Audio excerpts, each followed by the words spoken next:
الرحمن الرحیم نحمده ونصلی ونسلم علی رسوله الکریم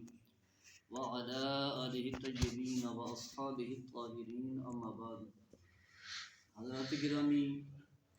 میں نماز پڑھتا ہوں، میں نماز کیوں پڑھتا ہوں، یہ عنوان ہے اور اس کی پہلی قسط ہم کل بیان کر چکے ہیں۔ تو اس موضوع کی اہمیت کو ملحوظ خاطر رکھتے ہوئے آج بھی اسی سے متعلق گفتگو ہوگی۔ حضرات گرامی، آپ جانتے ہیں کہ اللہ تبارک و تعالی نے ہمیں سب کچھ دے رکھا ہے۔ مثال کے ذریعے سے ہم یوں سمجھانا چاہوں گا کہ ایک شخص جو ہے وہ آپ کو بہت زیادہ سہولتیں دیتا ہے اور ایڈوانس سہولتیں دیتا ہے، گھر بنا کر کے دیتا ہے، پہلے سے جو ہے وہ تنخواہ جو ہے ایڈوانس اس نے دے رکھی ہے،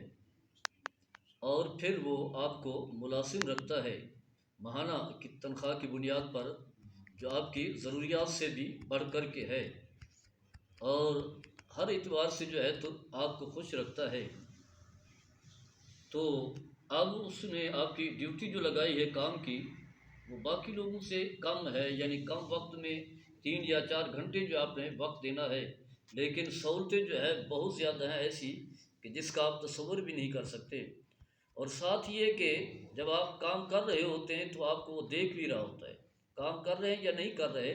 اسکرین کے ذریعے یعنی کیمرے کے ذریعے سے جو آپ کو دیکھ بھی رہا ہو، اور ساتھ جو ہے اور ملازمین بھی ہوں، گارڈ بھی ہوں، جو آپ کے عمل پر جو ہے، آپ کے کام پر جو ہے نظر رکھے ہوئے ہوں، تو یقیناً ہر ایک شخص جو اس بات کو بخوبی جانتا ہے کہ آپ جو ہے یکسوئی کے ساتھ، بڑی محنت کے ساتھ جو ہے وہ کام کریں گے، کہ ایسا نہ ہو کہ جو جس کے ہاں میں ملازم ہوں، جو میرا باس ہے، کہیں وہ ناراض نہ ہو جائے، کہیں مجھے نوکری سے الگ نہ کر دے، اور جو اس نے مجھے اتنی ساری سہولتیں دے رکھی ہیں وہ سہولتیں جو ہے واپس نہ لے لے، اور ساتھ جو ہے وہ آپ کو دیکھ بھی رہا ہے، تو آپ پر ایک خوف طاری ہوگا اور آپ کو احساس بھی ہوگا کہ میں نے جو ہے پوری جو ہے محنت کے ساتھ، پوری کوشش کے ساتھ، پوری لگن کے ساتھ جو ہے جو میرے اوپر جو ذمہ داری عائد کی گئی ہے اسے میں نے پورا کرنا ہے۔ تو یہی چیز ہے مثال دینے کے حوالے، مثال اس لیے دی ہے کہ اللہ تبارک و تعالی نے ہمیں پہلے سے اتنی ساری نعمتیں دے رکھی ہیں، اور یہی 2.5 یا 3 گھنٹے یا اس سے بھی کم ٹائم ہے جو ہم نماز کے لیے دیتے ہیں۔ نماز کا اللہ نے ہمیں حکم دیا، اور نماز کی برکات کیا ہیں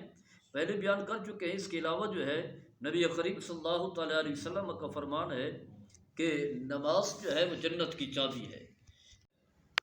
محلات کا تالا کھولنا چاہے تو پھر جو ہے وہ نماز جو ہے لے کر کے بارگاہ خدا بندی میں حاضر ہو۔ اور اس کے ساتھ ساتھ نبی کریم صلی اللہ تعالیٰ علیہ وسلم کا یہ فرمان بھی ہے کہ قیامت کے دن جو ہے سب سے پہلے نماز سے متعلق سوال ہوگا۔ یعنی یوں سمجھ لیں کہ پہلا سوال جو ہے جب طالب علم پیپر حل کرتا ہے تو ایک لازمی سوال ہوتا ہے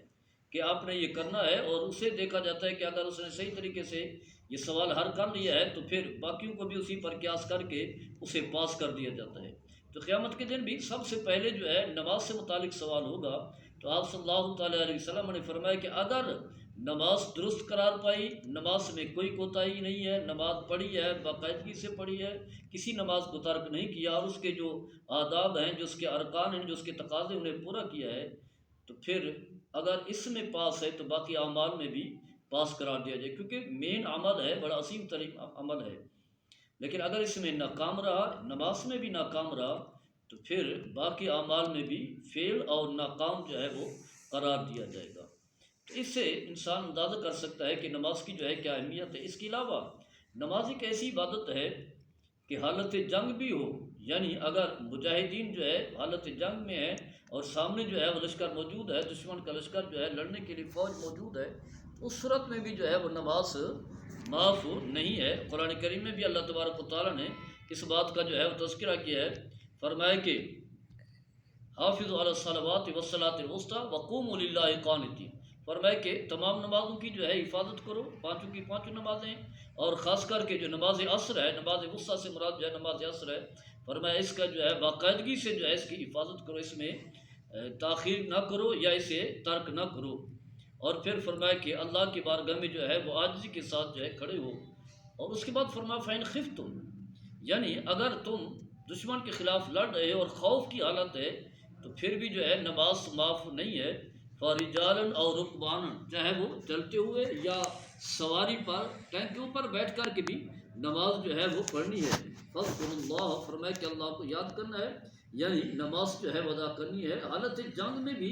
نماز کی معافی نہیں ہے، اور نماز کا باقاعدگی سے طریقہ بتایا گیا ہے کہ حالت جنگ میں بھی باقاعدگی سے جماعت ہوگی، امام جو ہے جماعت کرائے گا، اور پھر جو ہے اس انداز سے جو ہے ایک لشکر آئے گا، اس کے پیچھے ایک رکعت پڑے گا، پھر دوسرا آئے گا، اس انداز سے جو ہے نماز کی تکمیل کرنی۔ حالت جنگ میں بھی نماز معاف نہیں ہے۔